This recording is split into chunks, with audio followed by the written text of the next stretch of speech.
Good to be in Fargo. Hit it. Hiring. It's something we do a lot of in HR. Usually we're hiring for other people's teams, but sometimes we get to hire an HR person on our own team. And whether you're in Denver or Fargo, finding HR talent is hard.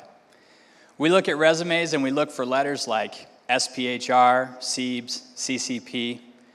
I had my SPHR, and I'll admit, passing that test did not make me an HR rock star. I don't have a degree in HR, but I've made a career in this function, and I believe that the future HR rock stars currently aren't working in HR today. And if we don't open the gates to them, we are neglecting a talent pool that can make HR more innovative and credible. So if you're looking for a top performer, find somebody without HR experience. I know it sounds scary, so I'm going to give you 3 examples of people I know who are HR rock stars, didn't have HR experience coming into it. This is Kelly. Kelly is a recruiter at a tech company in Denver. I met her at an HR meetup. Before she was in recruiting, Kelly was in sales. Recruiting is sales. Recruiters have a funnel, just like salespeople. They get leads, they're called candidates. They move them through the funnel, and at the end, they close them as employees. In reality, recruiters have to sell twice. They have to sell the candidate on the position, and they have to sell the hiring manager on the candidate. ERE Media says the #1 skill that a recruiter needs, sales skills. If you want to get crazy, make recruiting part of your sales team's job. They know the company, they have the mentality, have them go out and find your future employees, but make sure you compensate them like salespeople. Speaking of compensation, it's your biggest expense, your payroll. You're always asking yourself questions like, are we paying enough? Do we have the right incentives in place to attract and retain? These are questions where you need somebody who can analyze data. This is Andrew. I hired him at Dept. He, before he got on the comp team, was a financial analyst. A financial analyst can come in and look at the trends in the data, can get in there and find the patterns. Adding a financial analyst to your comp team can give you a whole bunch of credibility with your finance organization. Now, consistency is another thing that's important in compensation.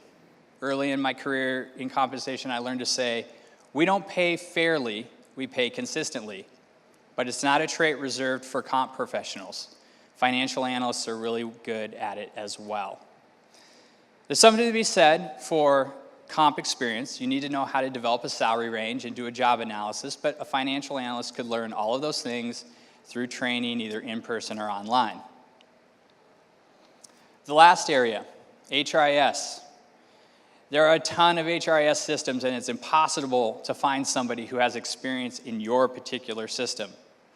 But underneath all these systems, they are just databases with a front end slapped on top of them. This is Levi. I hired him at a company called Aimco. He had never worked in HR before, but what he had done is manage databases, and he became our lead HRIS administrator, managing the databases for 6 years.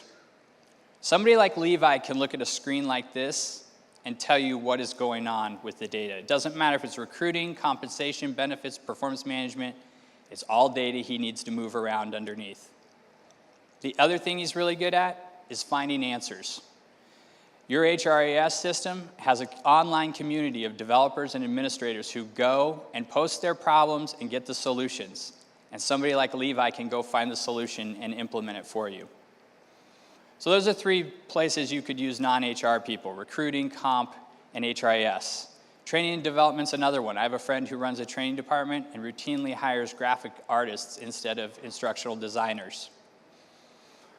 If you want to continue to hire HR talent with HR experience, look at organizations like Disrupt HR. The people in this room are some of the most innovative that you have in the area.